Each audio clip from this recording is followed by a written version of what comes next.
about the fight before. This is back before it was even signed. Dave. Oh, yeah. I don't know if you remember, but we did the magazine story. Dave. Yeah, I spoke to you. I remember when you were calling me. You were telling me you were going to fight just like Angulo did. You know, use the pressure style. David. Too. I mean, even better, way better than he did. Did you know that the pressure was going to break him down eventually? Yeah, because you know, Lara was the type of guy that always had trouble with pressure. I knew that if my size power, if I was able to put the pressure on him the way I did tonight, I would use something. Jarrett, what did you think of Lara's power? I ain't gonna lie, Lara got some pop. You know, he has hit me the hardest I've ever been hit. You know, Pope with a solid shot somewhere in the middle round. I'm not sure what round it was, but out of all the fighters I fought, he had the most pop out of all. Jarrett, did you have a chance to look at the scorecards and see that without that knockdown, you lose the fight? Yeah, man, that's crazy to me. I feel like I was up on all cards. You know, I was winning each round, and you know, just for the fact that the knockdown was the deciding factor, man, that's crazy. But is that why? I mean, when in your corner after the 11th round, was your coach telling you gotta get him on the deck, or like it's a close fight? What was he telling you? Because you came out in that last round like you were going for the knockout. Oh yeah, man. Nah, he didn't actually say that. I felt like he was up. You know, the knockdown just came natural. But at the end of the day, we still wanted to finish strong, and I'm glad I came out that way. Look, you've been impressive for a long time now, but this was a big leap in competition for anybody. I mean, Lara's been on top of the division for a long time. I mean, I know you had a short amateur career. He's like one of the best amateurs in Cuba's history.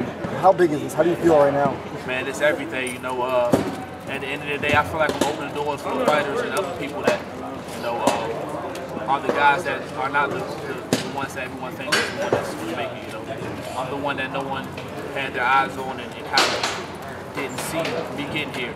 And for me to be here today as the unified champion of the world, man, it lets you know that anything is possible no matter where you're from, as long as you want, you can do it. Yeah, because when you fought Frank Lars on Showbox, you were actually the B-side, if I remember correctly. And like, which is crazy to think now, looking back. Yeah, man, because, you know, these cameras wasn't in my face like this, as like, you know, I was coming in as an underdog like I did today. But, you know, that tunnel vision, man, I channel it and I go out there and get the job done. Jarrett, was the fight more difficult or easier or just exactly what you expected? It was kind of exactly what I expected. You know, in the very beginning, I knew when both guys was fresh, he was going to touch me a little bit because he's a decorated amateur. And, you know, I'm still learning. And, but I knew just keep the pressure. And I saw his face change round by round. And I came out with it. You know, did you feel him getting tired in the second half of the fight? Yeah, I definitely felt him getting tired. And I knew he would get tired because he started engaging. You know, you never really see Lara engage. He usually uses the ring all 12 rounds. But when he started sitting there a little bit, standing toe-to-toe, he even felt like he was behind a little bit, but his legs was a little more down. What adjustments did you have to make in the fight? You know, in the beginning, where I was kind of feeling him out, he was pop shot me a little, getting off on me. And I said, man, I can't wait on him. I just got to go in there. And, you know, I can't match Lara's skill for skill. I just had to stay in the face. Did Charlo say anything to you in the ring afterwards? Because obviously that's the plan, at least from Showtime's perspective, to try to have you guys unify if he wins the fight in June. No, he didn't say anything to me, you know. And at the end of the day, we all know that I'm not working for anything. I feel like Lara was my toughest fight. Charlo doesn't even have to, you know, come looking for me. So that's the fight you want this fall? That's the fight I want. I want that fight. I want fights with Kevin Brooks. I want fights, you know, it doesn't matter. You know, look forward with my team. If the business is right with the Charlo, we can fight next. If not, we'll fight next. What's the most difficult part of Lara's style? I would say his nice straight left hand. You know, this time he'll throw the 1-2 and then that left, and he caught me pretty solid a couple times. Did you work on the uppercut during training camp a lot? Because it seemed like you were catching him just about every round with the uppercut on the inside. All the time, man. That's my favorite shot. You know, in the beginning of my career, I was throwing it a lot. I kind of got away from it. You know, those guys be looking for it. But you know, right uppercut is my favorite shot. You know, not just fighting, but beating a guy, you know, with the talent of Lara. How much better can you come from this and improve? I'm #1, baby. I'm the best in the world right now. So at the end of the day, you'll go home and watch the tape and see the things you need to work on. But we knew the fight wasn't going to be ugly. We were going to get touched a little bit. But I got the job done. Against a crafty guy like Erislandy Lara, it was actually a really clean fight. Like what the referee, you think about the referee? That referee did an excellent job, man. He let us work inside. You know, I was afraid that every time we got into a clinch or, you know, Lara was going to grab me, he would call a break. He allowed me to work inside. Kenny Bayless, he did an amazing job. And, you know, even with you know, Lara sometimes wears the belt high, he allowed to throw the body shots. He didn't allow Lara to think about it. He did an amazing job. He let us fight. He wasn't too much into the action. And I love it. Do you feel like this could put you on a star path? You know, you have the charisma, obviously, you have the style. Yes, man. You know, fans love my style. Fans love what I go out there and do. And I feel like this right here is shot for superstar. What kind of fight do you think it would be with Charlo if it happens in October? Is it even more grueling than this, or not as tough? It's going to be much easier than this. You know, Charlo is the type of guy I go out there and I show what Jarrett Hurd talent is really about. You know, with some of the guys I've been fighting lately, I had to fight in a pressure type way. I'm usually a counter puncher and fight on my back foot. I'm sharper than people think, and I'm not gonna have to go look for Charlo right now. What'd you make of the way Lara fight? It seemed that he was engaging a little bit more than he usually does in prior fights. Yeah, that's why I said I was surprised he did stay there toe-to-toe more than we expected. We thought he was going to run the whole entire fight, try to move on me. But I don't know if it was because my pressure wore him down, or it was because, you know, he felt like he had to kind of stand there and prove himself, let me know he's right there with me. I'm not sure what it was. He felt like he was behind, but he did stay toe-to-toe, which surprised me. Were you surprised that he got up from that knockdown? Man, he's a world champion also. I'm not surprised. You know, Lars been put down before. He has got up and win fights, so at the end of the day, I wasn't surprised. And when you heard the scores, you head in that 12th round when you knocked him down, and did you know how much time was on the clock left? Nah, man. When I didn't know how much time was on the clock. I knew that we practiced on that shot. When I landed it, I didn't actually, put a lot behind it. Just time when I knocked him down, I kind of wanted to get up and finish the fight, but I didn't. Hurd, you come with a fan base. Could you hear your fans root you on in the fight? Can you hear like, don't you can hear them? Yeah, I can hear them. Some fighters say they can't hear them. They were literally right in my ear, and it was getting me into the fight. You know? Yeah, I can hear them here in the hard rock. It's kind of hard to hit in a bigger ring like Barclay and things like that.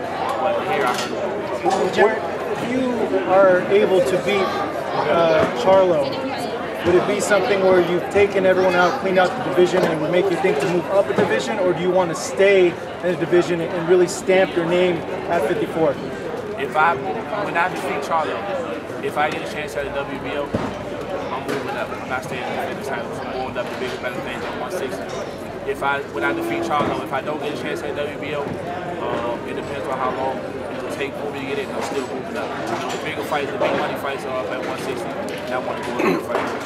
Jarrett, do you think tonight was the last night we'll see Erislandy Lara in his prime? I'm not sure, man. He put up a great fight. It seems like to me he got a lot left. We saw the best Lara. Yeah, we saw the best Lara. That's what I mean. Tonight, the last night. You took a lot out of him. Right.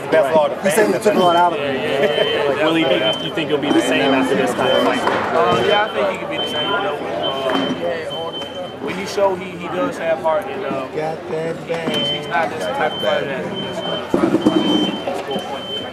He knows when he's in there if he needs to pick it up, if he don't need to pick it up. He showed he's champion. I know you're making nice money now, but do you have your eyes on guys like Hill and Roth, those massive monies? Yeah, those are big money fights we're speaking on. You know, eventually we want to go up and fight guys like Triple G, Canelo, Kell Brooks, man, Liam Smith about to fight Sinal Ali. Me and Liam Smith had a few words, talking about unifying also. So at the end of the day, if he had a belt, we'll take it. I'm good on that fight. Hey Jarrett, the WBA actually also has a regular champion, Brian Castaño from Argentina. He's undefeated. Is he somebody that's interesting to you to fight at some point? Would you be interested in fighting him? Oh, that's the one that just fought 7 people. I'm sorry? Yeah. Oh yeah, most definitely we'll fight him also. It doesn't matter, man. You see, I feel like I fought the best guy in my division, so always up his division is right, and I'm fighting everyone. Was there any point where Erislandy Lara had you slightly hurt, or you had to bite down? I wouldn't say hurt. He caught me with a good shot, and it was me. It was a shot. I think it was an uppercut, and I had my hand side that came from under. And I didn't see that, but I didn't feel dazed. I just felt like that was a good shot. Watch out. When you heard the first scorecard, what was your instant reaction when you heard the first scorecard from us? I was surprised, man. The simple fact that the knockdown was a deciding factor, that's crazy. I feel like I'm going to fight clearly. But, as long as the fans and all the viewers see that. SHOWTIME had him up, too, through the 10th or 11th round. I saw. Jarrett, so you know this guy was on top when you were just turning pro. Now you're the champ. How does this feel? It's crazy, man. It's a dream come true. Ma, I'm moving out, Ma.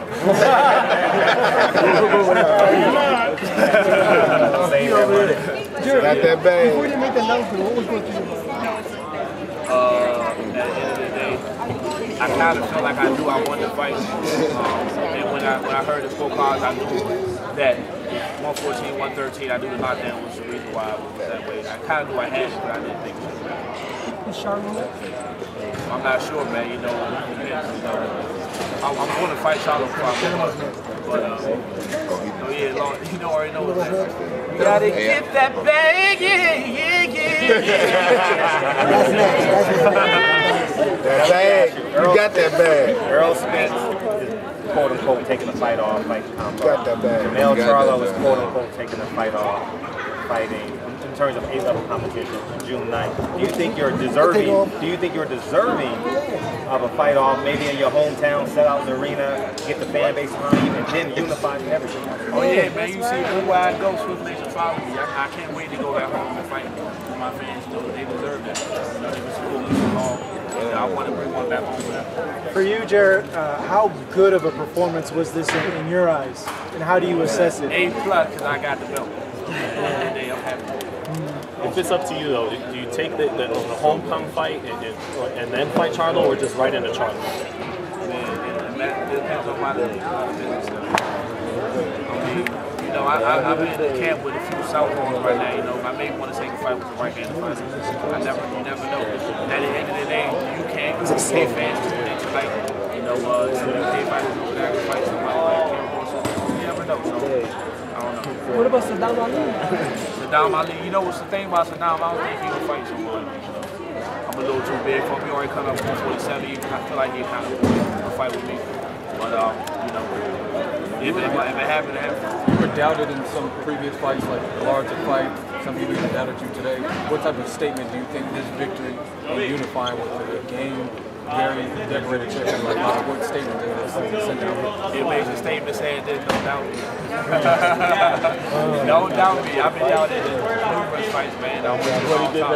What's your source of inspiration? You know, my trainer, he passed away back when I was amateur. And, you know, also my younger brother, you know, I'm position allowed him to follow me, to watch me, you know, grow and become who I am today. And it puts me to train hard, and I know he's watching me. What does it feel like being on the Showtime network? Back-to-back fights you guys just put on the classic in my eyes. So what does it feel like when Showtime pumped out all these great fights? Well, Showtime did a tremendous job in 2017. They right back at it in 2018. I feel like we got a lot of great fights coming back up. And I want to fight again this year. So at the end of the day, you know, Showtime did a great job. You and Danny Garcia have the same nickname. You ever ask him about it? Danny, man, yeah, yo, oh, that's another thing. Showtime guys, I gotta get it right. Danny Garcia is SG. I am Swift with the lightning. You know what I mean? You know, shout out Danny. You know, me and him good friends. I like Danny, but you know, it's two different things. Do you embrace that when people say you're one of the best action fighters today? Not just a good fighter, but one of the action guys that is excited. Do you embrace that? Yeah, I love that, man, because without the fans, I'm no one, you know. And I want them to tune in. So if I'm fighting excited, I should do it for them to watch me. So you say you want to move up to 160. Obviously, we heard all the shenanigans that's going on at 160. Canelo. If you had the opportunity to fight Canelo May 5th, would you have taken that fight knowing that he was on? Knowing that he was on? Yeah, well, knowing that he on? Well, it was 3 months before the fight, February 17th. Nah, I'm not fighting. No matter how much money. Yeah, no matter. A follow-up question. If someone is caught taking PEDs with your life on the line, do you think it's a criminal action, or do you just think they should be punished by that? Yes, man, listen. I was in camp with anti-action for the I was in camp with him, and you know, he was sharp, he was working good. Then when he fought that fight, after the outcome, he never was the same. And you know, it's not fair because that guy was on some type of substance, and he was just about to fight for the world championship title, and now, you know, we're not even sure if he can even get back in the ring. And man, it's not fair. I feel like people like that should be banned from it. And if I'm getting in the ring, fighting fair, you know, I need a fair fight. You're from DC, right? Yeah. What does this mean to the city, Maryland?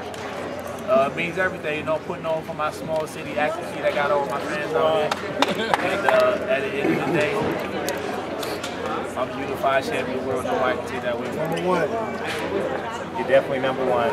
Now, obviously, the fans are going to choose sides, right? Why should they choose Jarrett Hurd at 154? Because he got the most belts. and you see that the numerous times he got down and when that ended up happening, I came out on top. And I don't think I'm taking easy fights. I'm going the hard route and the physical fighters. And I'm for the most important fighter. You know? Yeah, but I fought the toughest competition. One more question. Any chance of a rematch? We don't need it. I think I don't need it. Thank you, How's Jerry. it working without him? I love Al Heyman, man. I just want you to yell. Oh my God. We love Al Heyman. He does such an amazing job. So, you know, this team wanted to get me Al Heyman. We got with him. Happy. Okay, that's it. Thank you, everybody. Congrats, Jerry. Congrats, man. Great fight.